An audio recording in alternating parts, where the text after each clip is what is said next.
아까 서론에서 좀 말씀을 드렸지만은 구체적으로 이제 정말 현대 우리가 살고 있는 현대 기독교의 문제점이 뭐냐? 예, 병들었잖아요. 한국 교회가 병들었는데 진단을 하는 거죠. 뭐가 병들은 거냐? 어디에 병들었냐? 진맥도 하고 청진기도 내보고 맥박도 재고 그러듯이 자 거기 보면 아이들아 이것이 마지막 때라 적그리스도가 이르겠다함을 너희가 들은 것과 같이 지금 많은 적그리스도가 일어났으니 이러므로 우리가 마지막 때인 줄 아노라. 저희가 우리에게서 나갔으나 우리에게 속하지 아니하였나니 만일 우리에게 속하였다면 우리와 함께 거하였으려니와 저희가 나간 것은 다 우리에게 속하지 아니함을 나타내야 함이니라. 요한일서 2장 18절로 19절 얘기했는데요. 여기서 이제 마지막 때라고 할 때 이게 이제 우리는 보통 이제 몇 년 사이에 금방 공중재림 예수님 한다고 한동안 난리 쳤잖아요. 근데 마지막 때라고 하는 것은 예수 그리스도로부터 이 신약 시대 이 자체가 바로 마지막 때예요. 마지막 때라고 하는 이 자체가 그러니까 구약 시대가 아닌 이제 완전히 하나님의 언약의 말씀이 이루어지는 그런 시기이기 때문에 이게 마지막 이제 때라는 그런 얘기거든요. 그런데 이걸 갖다가 금방 몇 년 사이에 예수님이 온다 이런 식으로 보는 사람들이 너무 많기 때문에 이제 성경을 해석해 가는데 크게 문제가 되는 점들이 참 많이 있죠. 그런데 이렇게 마지막 때에 이제 계속해서 이제 이런 적그리스도들이 나타나는데 벌써 사도 요한 당시 때에도 적그리스도가 나타나잖아요.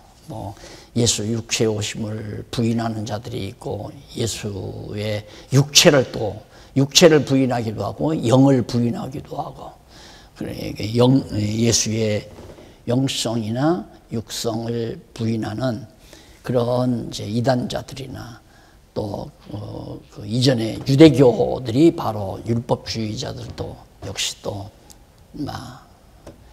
바울을 반대하고 그런 자들이 그 당시에 많이 태어나서 제일 이제 사도 요한 당시에는 이제 바로 예수의 가연설 그러니까 예수가 진짜 사람이 아니다 그냥 천사처럼 이렇게 나타났다가 갔다 그렇게 주장하는 이단들도 있었고 예수의 이제 신성을 부인하는 그냥 예수는 그냥 우리와 똑같은 인간이다 그렇게 신성 부인하는 자들도 있었고 이렇게 이제 전부 이단들이라는 얘기예요. 요한일서에 보면 육체로 오심을 부인하는 자마다 적그리스도다 그렇게 나오잖아요.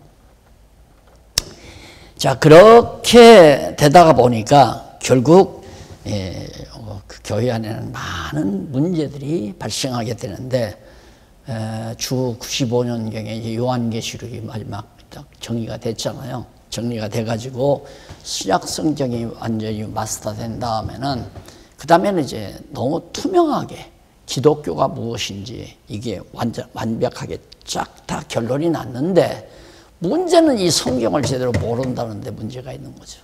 그 당시만 해도 이제 인쇄술도 없고 그냥 원본 써놓은 것들을 여기저기서 카피해서 보기도 하고 그러고 해서 원본도 없어져 버리고 오래 세월이 지나다 보니까 그런데 나중에 이제 사본에 의해서 이런 것들이 다 정리가 돼서 신구약 성경이 종교개혁 이후에 이제 한 권의 책으로 인쇄가 돼 나오죠. 그러니 우리도 천년대라니까 주전 1200년이나 1300년에 태어났다면 참 불쌍했을 거예요. 정말 성경이 완성된 종교개혁이고 2000년대에 우리가 태어났다는 것은 나는 특별한 은혜라고 생각해요. 특권이라고. 이제는 누가 뭐라 해도 더구나 이제 성경의 근본 신학적 해석을 통해서 유리알처럼 딱 드러났은 난 이 사실을 알게 되면 그것처럼 큰 복이 없죠. 최고의 복이죠. 저는 그렇게 생각하니까요. 어제도 목사님 만나는데 목숨 걸고 살만한 대상만 있으면 사는 거, 살 수 있잖아요. 내가 목숨을 걸고 이걸 위해서는 목숨을 걸고 산다. 이 대상만 있으면 사는 의미가 분명하고 사는 힘도 솟아나는 거고, 경제적으로 어려우니 복잡한 이런 모든 문제들이 다 인간들이 해결하는 게 아니라 하나님께서 다 준비하고 예비해서 다 이끌어 가시는 건데, 우리가 목적을 분명하게 가장 최고의 가치 있는 걸 발견하고 산다는 건 더 이상 더 바랄 게 없는 거죠. 그래서 이제 첫째 큰 문제가 뭐냐면 기독교가 무속신앙화 대해져간다는 거죠.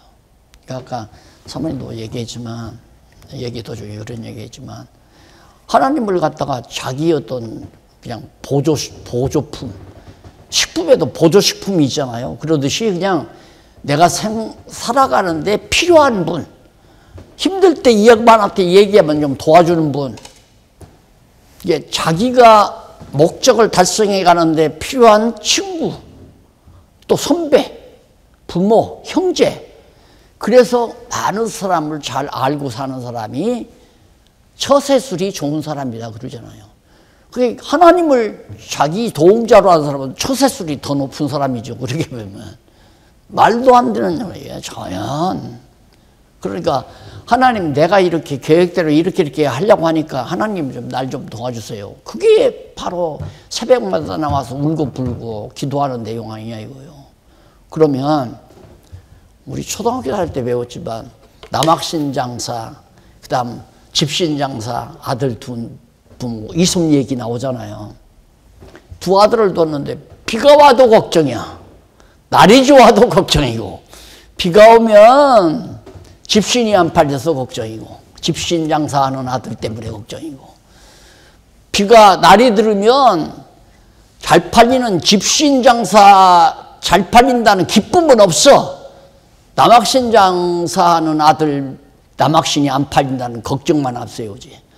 그게 인간이 세상 살면서 걱정 의심하고 사는 그런 비교. 어렸을 때도 그 얘기들 들으면서 맞다. 하나님이 만약에 내가 원하는 대로 하나님이 해달라면 하나님은 늘 걱정하고 살아야 되고, 이랬다 저랬다. 그것도 비도 내려도 본 목사님 있는 데만 요만큼만 내리고 사모님 있는 데는 환하게 밑깃발 가져야 되고, 그래야 될 거 아니에요. 그게 아니거든요. 이솝이라는 사람도 머리가 상당히 좋았던 것 같아요. 그걸 문제의식만 제거했지 해답은 없잖아요. 이솝 얘기가 문제의식은 주어요. 우리가 이거 문제겠구나. 그 해답이 있어요 지금. 그 어떡하라는 얘기야 그러면. 그냥 걱정 의심하고 살아라. 인간 걱정 의심하고 사는 이유를 밝힌 얘기예요. 그래서 가지 많은 나무에 바람 잘 날았다. 똑같은 얘기예요. 자식들 많이 나오면 이 자식 걱정 끝나고 나면 저 자식 걱정 생기고, 저 자식 걱정 끝나면 이 자식 걱정 생기고, 자식들 걱정 끝나고 나면 손자들 걱정, 손녀들 걱정 생기고, 죽는 날까지 걱정 의심마다 죽는다. 이제 그런 얘기인데, 무속이라는 게 바로 그런 것들이에요. 이게 무속이 성행하는 이유가 내가 운을 잘못하고 났다. 그래서 무당집을 찾는 거 아니에요. 그럼 무당 시침에 탁 끼고, 아주 고도의 무당은 사람 완전히 죽였다 살렸다 마음대로 하잖아요. 그래서 당시엔 애군이 있다. 애군을 씻어내야, 애군을 씻어내야 당신 운이 풀린다. 그러면 애군 풀리려면 가만히 보니까 좀 괴제제 해. 이게 돈이 없는 것 같아. 그럼 당신 한 50만 원 들여서 구슬해라. 내가 해주마. 그럼 50만 원 가져오는 거예요. 그 50만 원 갖고 이제 애군 뛴다고 해서 안 된다 하면서 흔들어대면서 안 된다 이러고 돌아다니다가 그 다음 만나서 아유 정성이 좀 부족하대. 어떻게 좀 준비해봐. 한 200만 원짜리 한번 해볼까? 그러면서 이제 돈 긁어내는 게 무당들 아니에요. 거기에 다 걸려들어요. 그러니까 뭔가 확실한 진리를 모르면 그리고 무속신앙에 빠져요. 그걸 교회 안에 있다 이 말이에요. 그런 것들이. 현대 교회 안에 그런 게 있어요. 여러분, 몇만 명, 몇십만 명 모인다는 건 무속신앙 아니면 안 돼요. 생각해보세요. 권 목사님 해보지만 성경을 차근차근 잘 가르쳐서 100명 모이기도 힘들어요. 안 돼요. 아까도 말했지만 이거 내가 가르칠 때 차근차근 공부하고 들어야 하는데 그게 아니거든. 주일날 와서 듣고 가라. 그걸 기도하고 연복 11조만 내고 가라. 그게 교회의 관심이에요. 그저 열심으로 주일날 빠지지 말고 11조 떼먹지 말고 주일날, 왜? 주일날 빠지면 11조 안 들으니까. 그래서 그게 이제 자꾸만 11조 내야 복 받는다. 이거나 무당이 200만 원짜리 굿 한번 하자. 그거나 또 뭐가 다른 의미냐고요. 그런 무속신앙이 지금 교회 안에 꽉 깔려 있어요. 어느 교회든, 내가 볼 때는 어느 교회든. 내가 그럼 장로님 놈인데 또 열받잖아요. 참 얌전하게 해야지. 진짜 불쌍해요. 예, 거기에 속는 성도들도 불쌍하고. 교회 가서 탁 이렇게 주여 하는 사람. 보기에는 믿음 좋은 거겠죠. 걸린 사람이에요, 그게. 교회는 그런 사람이 많아야 돼. 그래야 목사님이 목회하기가 편해. 돈도 많이 내. 절대 그 사람은 내일 끼니가 없어도 우선 내고 봐. 영리한 사람은 안 그러잖아요. 이게 무속신앙이 쫙 자리 잡고 있기 때문에 이거 어디서부터 손대야 하냐 이거예요. 그래서 무속신앙이 이제 조금 치기를 잡아서 조직화되고 어떤 형식화되면 그게 이방 종교예요. 이방 종교. 그러니까 신전, 아까 아지 못하는 신에게라, 아지 못하는 신, 이걸 갖다가 이방 종교는 생불된다. 저 불상 앞에 다 하고 천배만배 절을 하면 소원 풀고, 천번 절하면 소원 풀고 하고, 1000번 안 되면 만배를 풀어라. 만번 절을 해라. 그러면 소원 성취한다.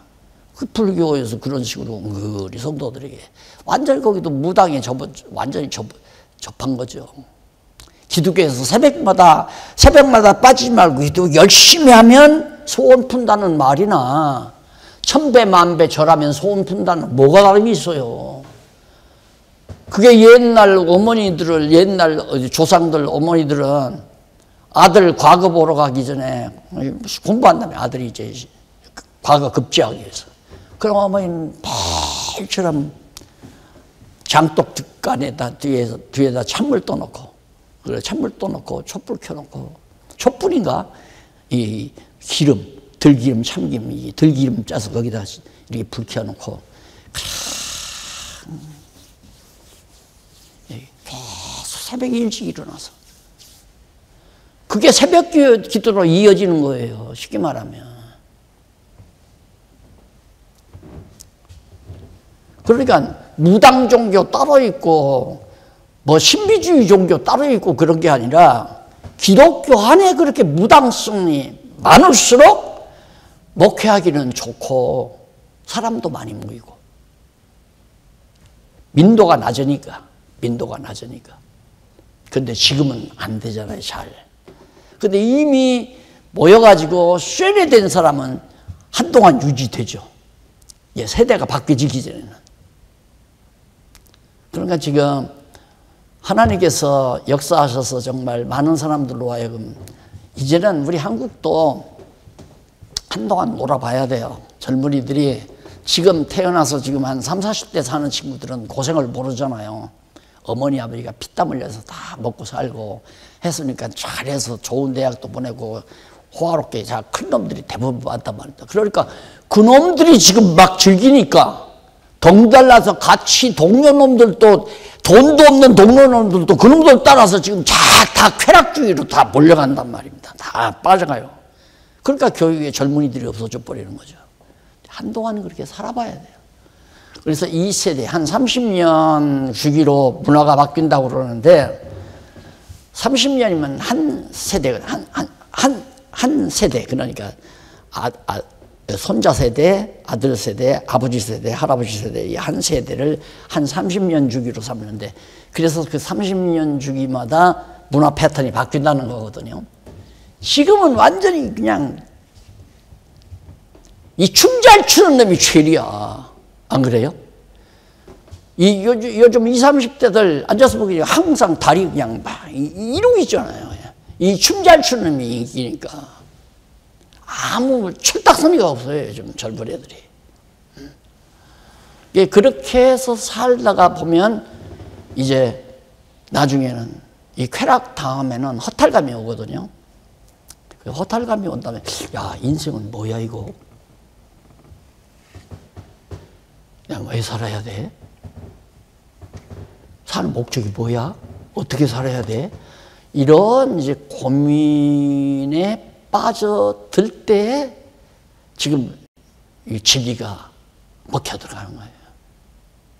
그러지 않으면, 아이, 관심 없다, 이거 빨리, 아이고, 목사님, 설교 간단히 끝내세요. 빨리 끝내야 지금 한바탕 돌고 싶으니까.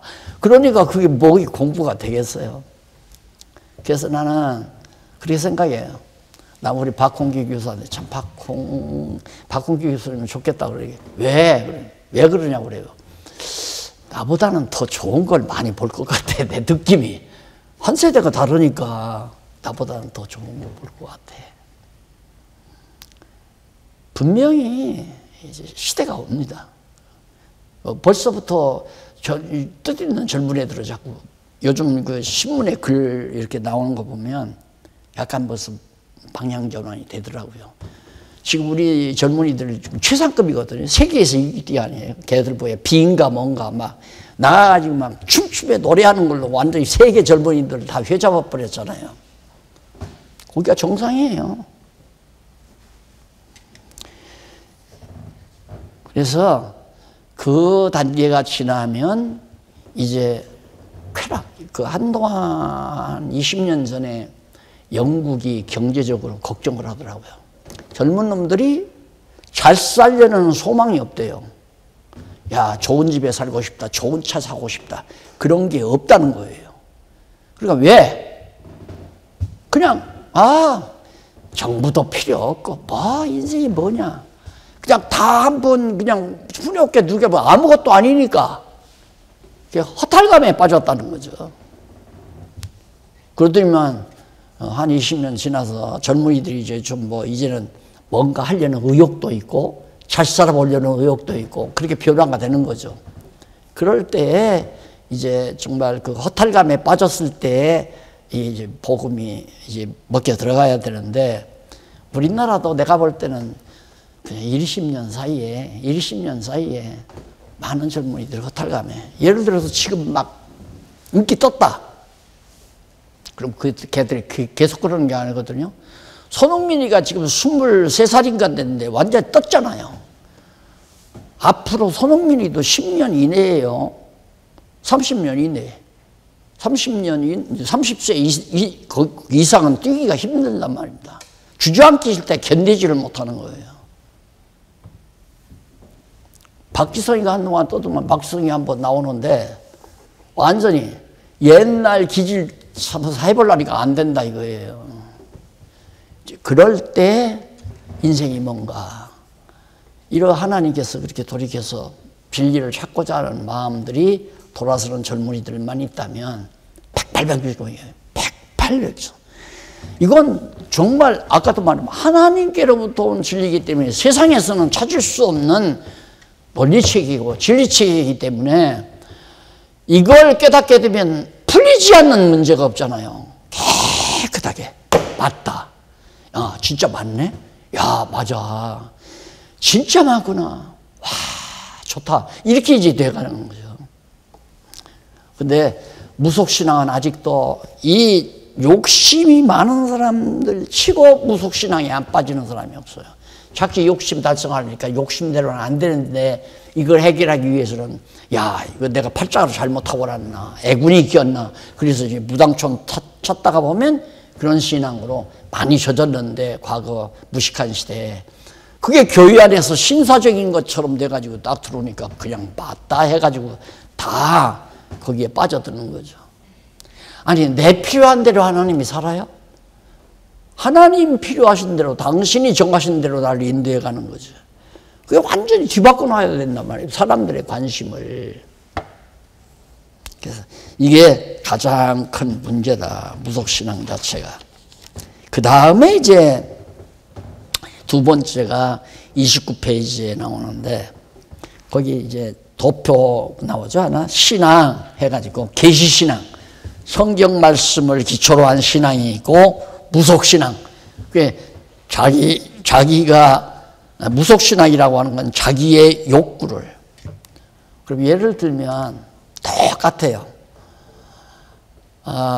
내가 이제 이거 건강 아무래도 건강 내가 중간에 체크하러 가야겠다. 그러면 병원에 딱 가요. 그럼 병원은 돈 들어오는구나 생각을 하는 거야. 돈 들어오는구나. 그러면 정직한 의사 같으면 아직 괜찮습니다. 조금 더 두고 보십시다 해야 하는데 막 잡아돌려. 막 큰 병이 나는 것처럼 이리저리 막 검사하고 뭐 진찰 해보고 뭐 어쩌고저쩌고 상담실로 보내가지고 상담하게 만들어요. 조금 늦어지면 힘들 수 있는데요. 수술을 하시면 좋겠습니다. 이를 얘기해요.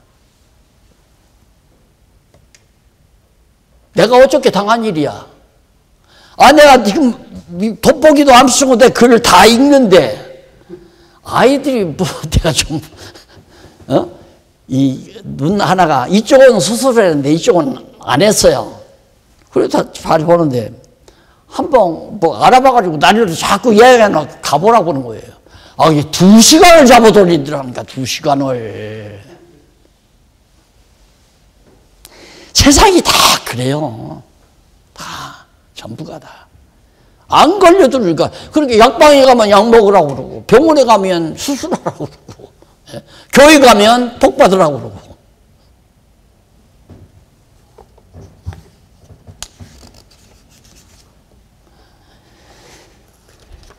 그래서 무속신앙이라는 게 얼마나 무서운가. 그 다음에 이제 두 번째가 기독교가 신비주의와 대적한다. 뭐 이건 너무너무 잘 아시는 얘기죠. 네, 거기 보면 성경에 보면 곧 계시로 내게 비밀을 알게 하신 것은 내가 이미 대강 기록한 것 같으니 그 말이에요. 바울이 이미 비밀을 깨달았어요. 에베소 3장 2절로 6절에 나오죠.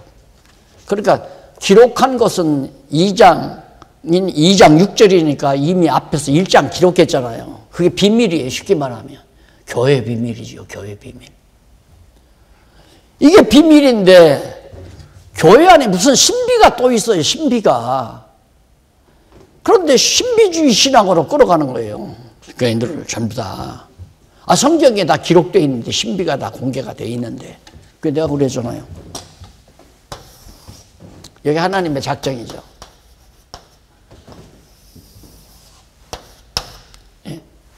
요 하나님께서 작정하신 뜻을 드러내지 계시하지 아니면 아무도 모르잖아요.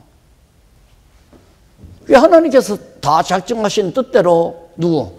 예수 그리스도 보내서 교회 그리스도의 몸된 교회를 세우실 것을 다 작정 다 해놓으셨잖아요. 해놓으셨으니까 사도 바울을 보내가지고 예수님 모셨다 한 다음에 성령이 오서 사도 바울에게 이 비밀을 알려준 거예요. 이게 이때 다 하나님이 작정해 놓은 거다.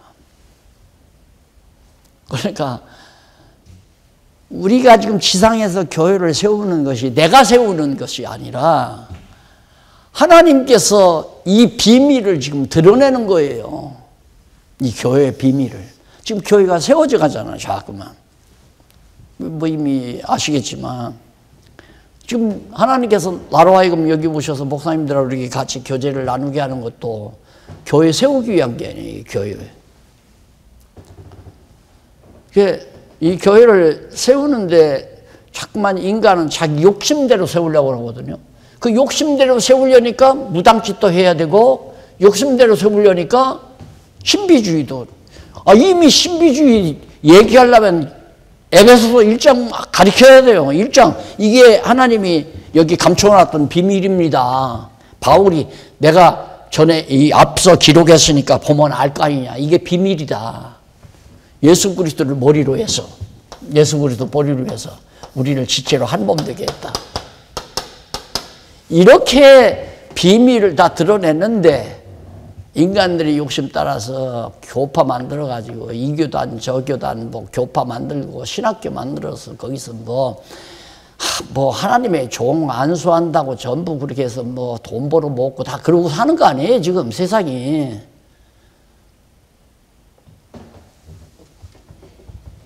그러니까 저는 이렇게 보면 좀 어떻게 보면 좀 답답하죠. 그러다가도 아유 하나님이 다 이렇게 아닌 것도 다 보게 해야 옳은 것도 더 알게 하고, 하나님이 다 과거 이스라엘 백성들도 다 당신 백성들 애굽에다 집어넣어서 기르시에 우리가 이 험악한 세상 속에 많은 영혼들을 그냥 이 어두운 세상에서 살게 만들잖아요.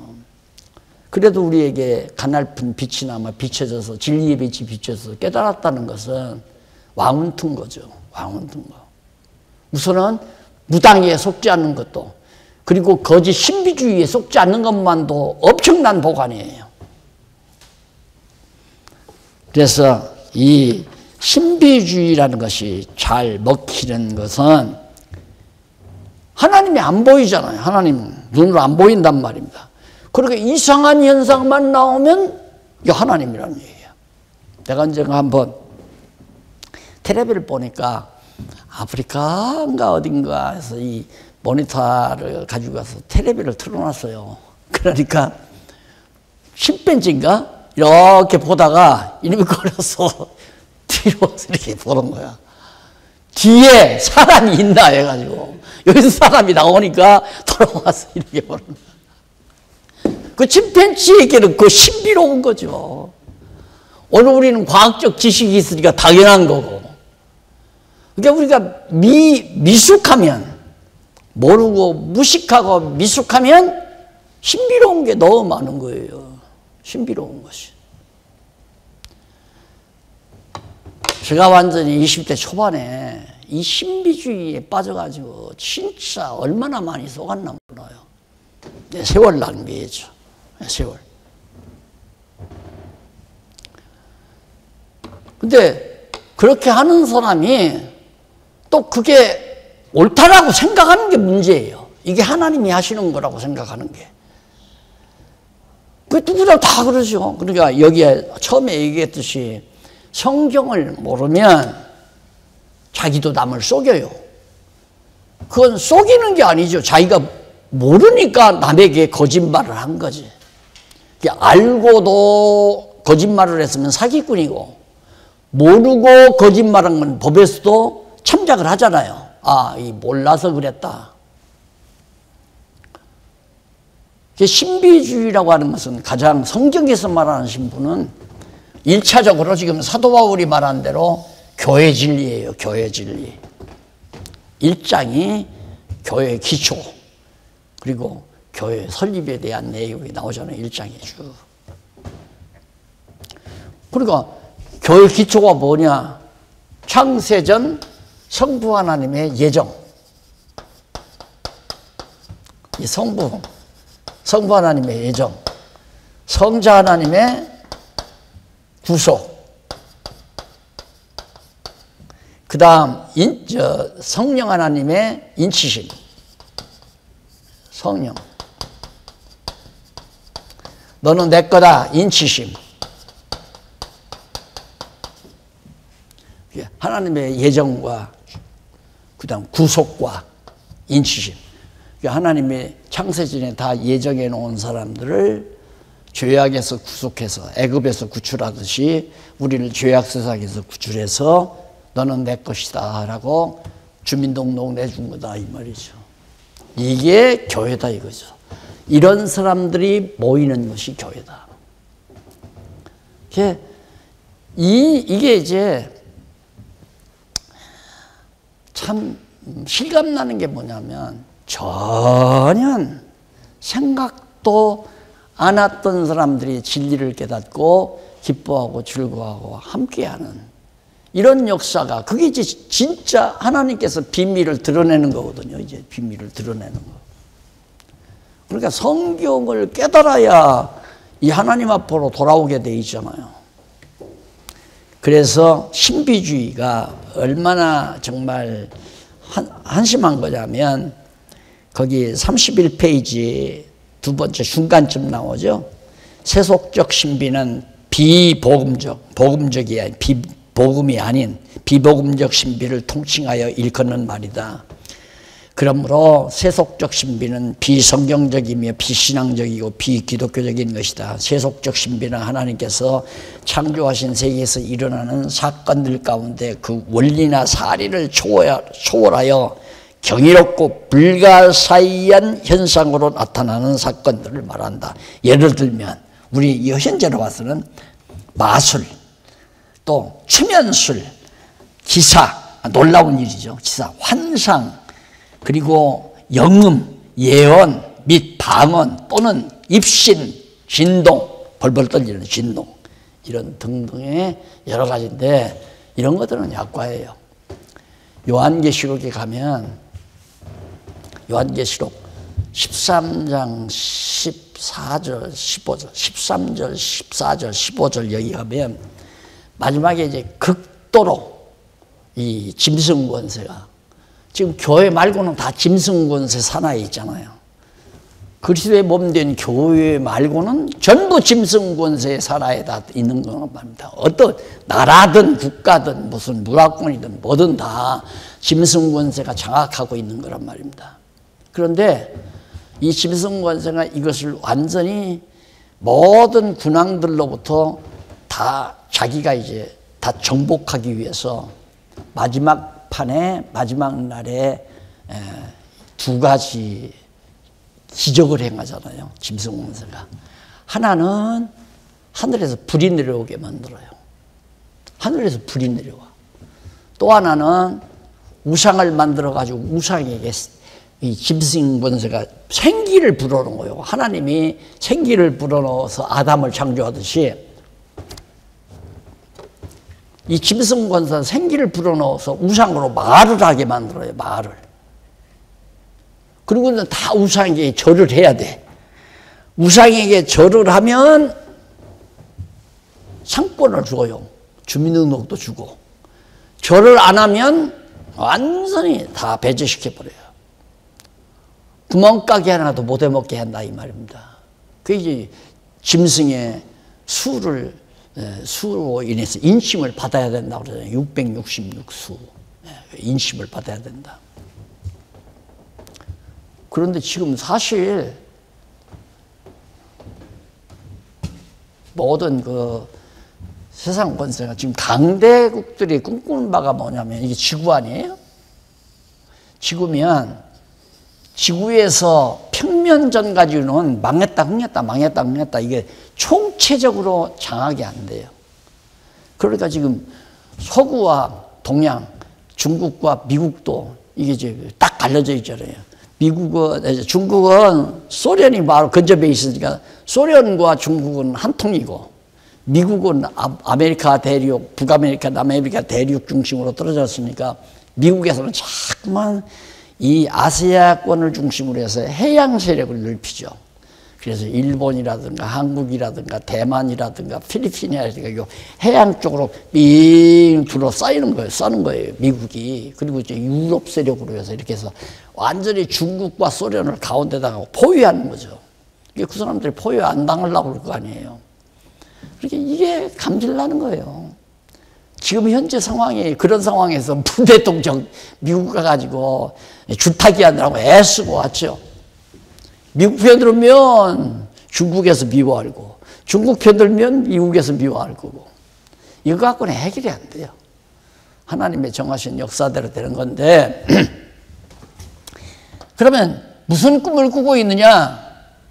지금 자꾸 우주 여행 정거장 만든다고 하잖아요. 우주 정거장. 그 우주 정거장을 왜 만드냐면요, 돈 벌려고 만드는 게 아니죠. 일단은 시작은 정거장이에요. 저 달에 가는데 여기 한번 쉬었다 가자. 정거장 만들어 놓고 여기서 이제 달로 여행 이렇게 보내고. 이게 뭐냐면 군사기지, 군사기지. 지구를 완전히 다 이렇게 투명체로 볼 수 있는 레이더망을 딱 만들어 놓고 지구 어느 곳에서 반항하는 무슨 작당이 일어난다면 그냥 바로 물어볼 거 없이 그냥 불을 때려. 쉽게 말하면 폭탄이죠. 그냥 적중시켜서 파괴시켜버리고 마는 거죠.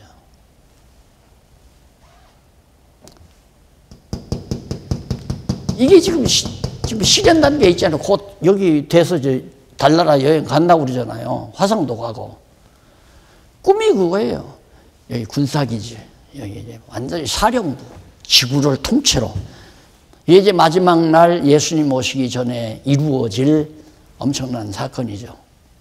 아직도 멀었어요. 뭐 지금 그렇게 한다고 하지만 아직도 세상 역사에 이루어져야 될 것은 복음이 끝까지 이루어져야 되고 유대인들이 돌아와야 되고 유대인들이 돌아와서 예수 그리스도를 믿어야 되고 그래서 이제 천년왕국 직전에 이제 되질 일이거든요. 이게.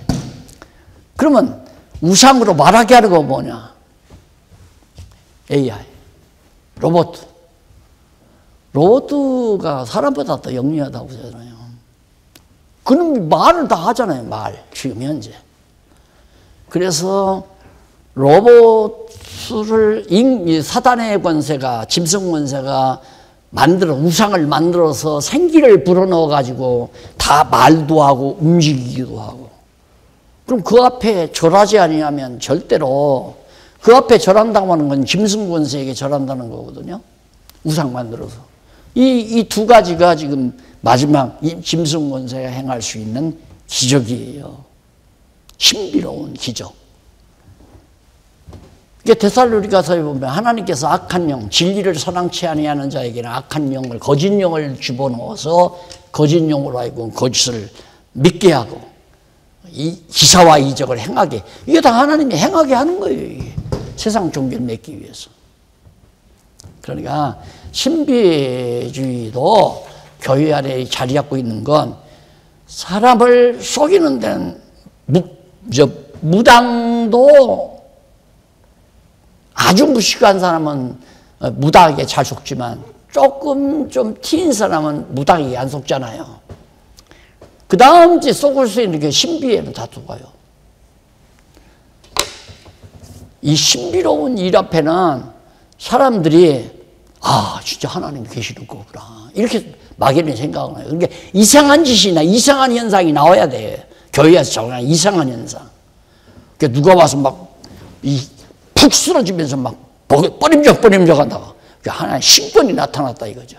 부흥사들이 다 그렇게 하잖아요. 차력술도 딱 이렇게 쓱 넘어져 버리고 뻐림적 하고 그 다음에 입시 딱 해서 꼼짝 못하고 가가 손은 좀 뻘딱 일어나고 그거 다 마술로도 그렇게 하고 전부 이 어두운 영의 능력을 아까 말했잖아요. 진리를 사랑치 아니하는 자, 그래 하나님의 말씀 성경을 사랑치 아니하는 자에게 거짓 영을 주어서 거짓 것을 믿게 하고 거짓 이적을 행하게 한다. 여기에 한번 빠지면요 헤어나기 힘들어요. 헤어나기. 그런데 지금은 사람들이 이제 과거에는 몇십 년 전만 해도 병 나면 교회 가서 목사님에게 안수 받으면 낫는다 이런 생각을 했는데 지금은 병 나면 병원에 가야 하는 걸로 알지 목사님에게 안수 받아야 된다는 사람은 거의 없어요. 그러니까 교회가 안 되는 거예요. 그리고 미리 다 진찰해가지고 병을 미리 다 알게 해서 미리 다 예방 다 해버리니까 수명이 자꾸 늘어나고, 그리고 워낙 가난하고 힘든 사람만이 병석에서 고생하다가 그냥 세상 뜨고 그러잖아요. 그렇게 교회가 필요가 없는 거죠.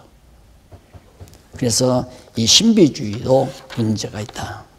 그리고 마지막 하나가 뭐냐면 인본주의입니다. 인본주의.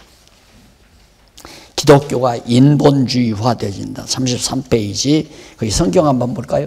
그리스도의 은혜로 너희를 부르신 이를 이같이 속히 떠나 다른 복음을 줬는 것을 내가 이상히 여기노. 참 이상하다. 이거 너무너무 분명한 진리인데, 사도 바울이 전한 복음이 너무너무 분명한 진리인데 어떻게 이걸 떠나느냐. 이해가 안 간다라는 갈라디아서에 나오죠. 왜? 유대인들이 와서 자꾸만 아니야, 그 바울이 전한 것만 다가 아니다. 율법도 지켜야 돼. 할례도 받아야 되고 뭐 이런 거죠.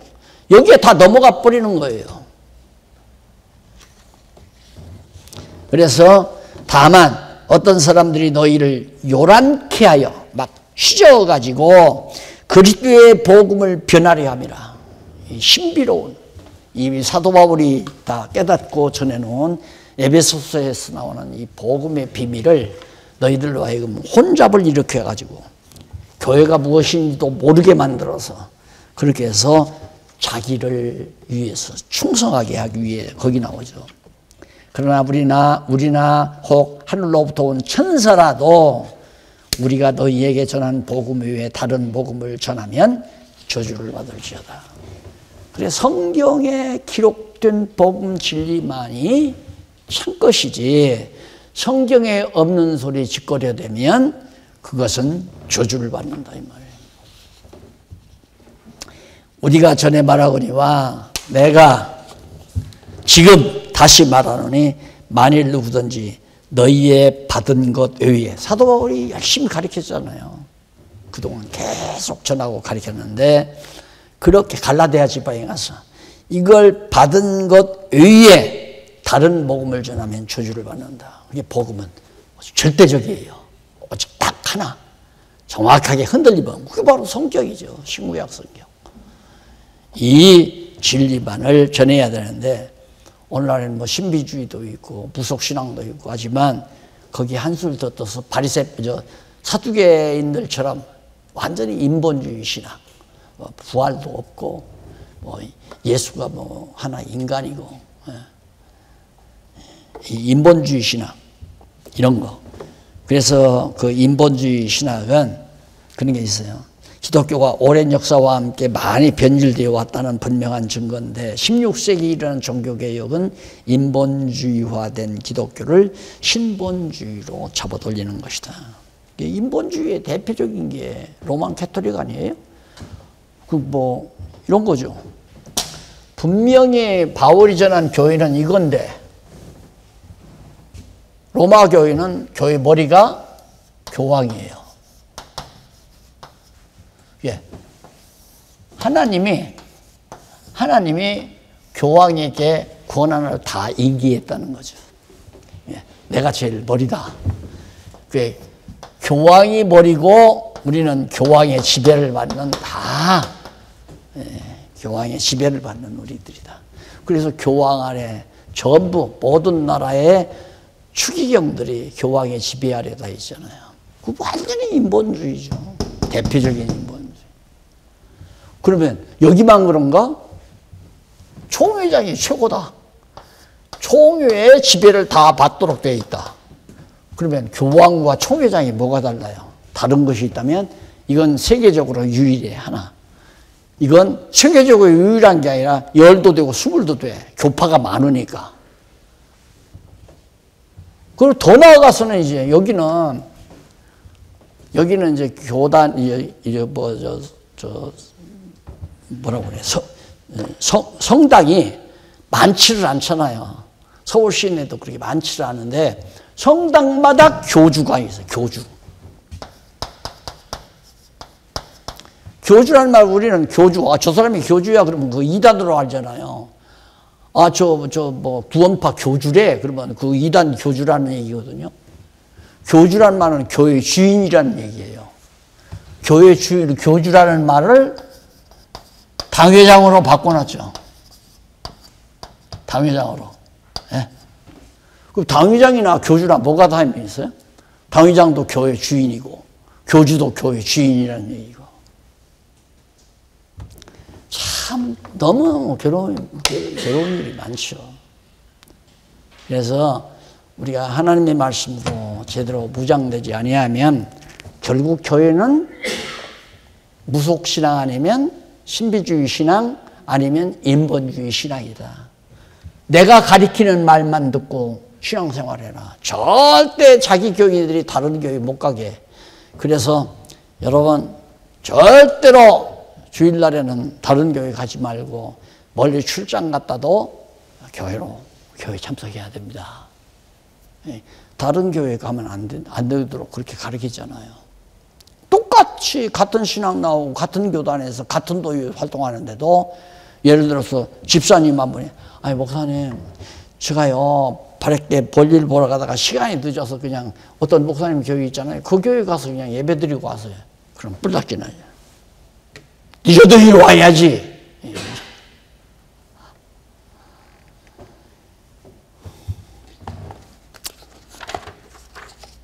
시간 나시는 대로 이제 하나하나 읽어보시면 오늘 서론을 했습니다. 서론 끝내는데 그냥 쭉 읽어보시면 내가 얘기한 내용과 결국은 쉽게 잘 이해가 가시리라고 생각합니다.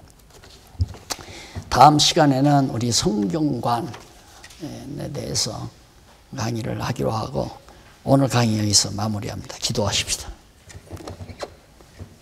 자비하신 아버지 하나님 은혜를 감사합니다.